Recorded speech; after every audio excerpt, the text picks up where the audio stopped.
Okay, so we're going to take 2025 and we're going to take smaller steps because 2024 went by so fast. And my question of the day was about seasons, but I also talked about in my video about goals. And, if you have goals, if you have your word of the year or your phrase of the year, and, some people they reached out to me offline and were like, listen, Coach Sherri, I haven't even thought about my goals for 2025 because 2024 was over so fast. It was like within a blink of an eye, and I haven't had a chance to really think about what I want 2025 to look like for me because I feel like I'm still living in 2024. So if that is you too, I want you to um take time this weekend and really reflect on how you want to craft 2025 because ready or not, it is here.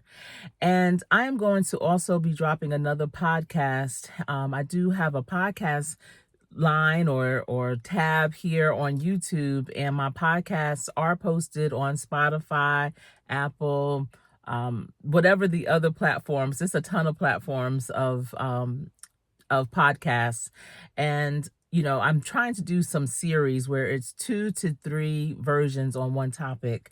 So before the new year, before the holidays, I did one version on tolerations and how to eliminate tolerations that you have. And that's one thing that people have been saying is there are some things that they tolerated in 2024 and they are just not having it anymore.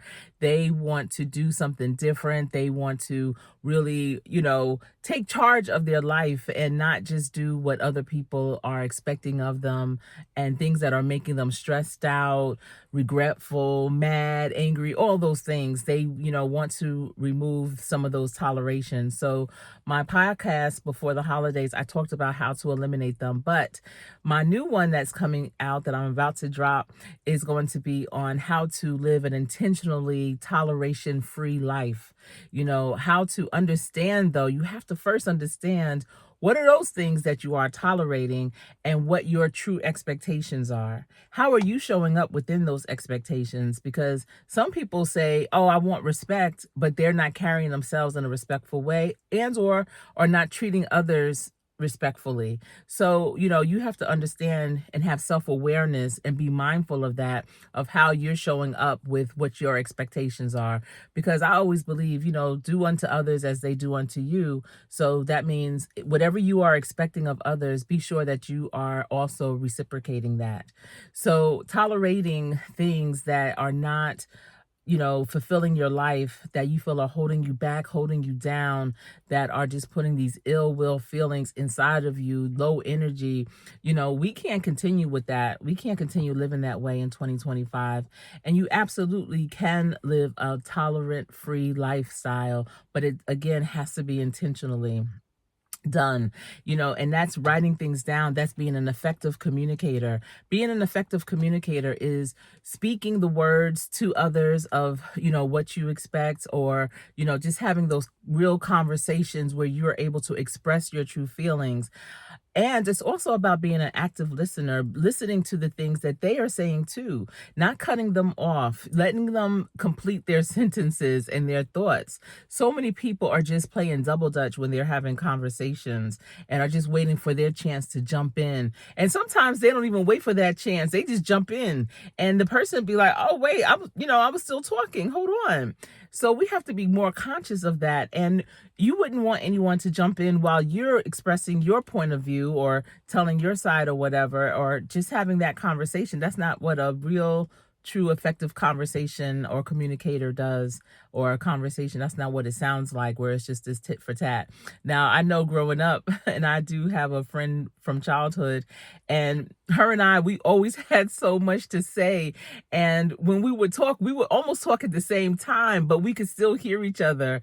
And, that's what children do. But when you are an adult, you have to take turns, in your relationships, professionally. If you're in a meeting in a boardroom, with some stakeholders or colleagues, and you're having this meeting where you're discussing a situation or a new thing that's coming up, and everyone's sharing their ideas. Yeah, your idea might be great, but don't break into someone else that's sharing their ideas or their thoughts and concerns.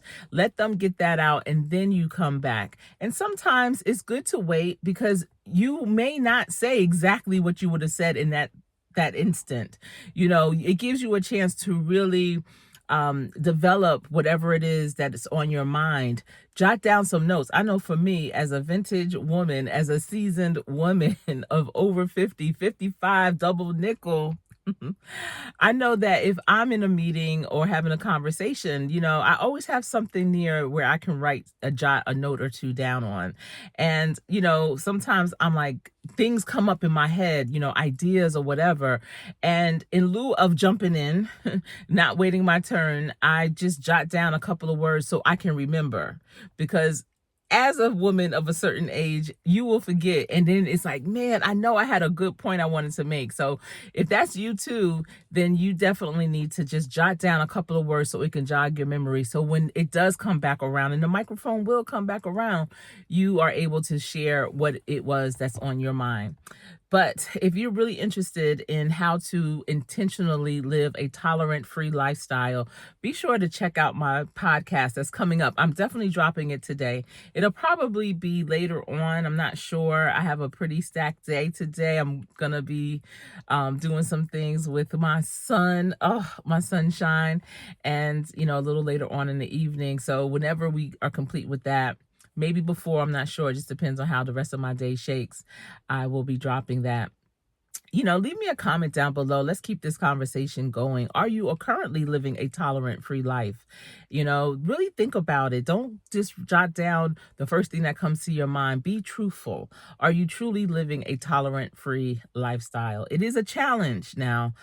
Some people might say, "Oh yeah, I don't do anything I don't want to do." But is that accurate for everything, every area of your life?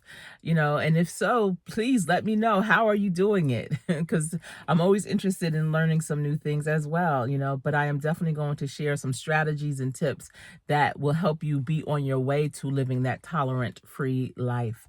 All right, that's all I have for you. Be sure to practice every day. Practice so hard that when you get in, you will always play to win. It's been my pleasure chatting with you this morning, this afternoon, this evening. And, thanks for stopping by. You could have been anywhere, but I appreciate you. I am Coach Sherri.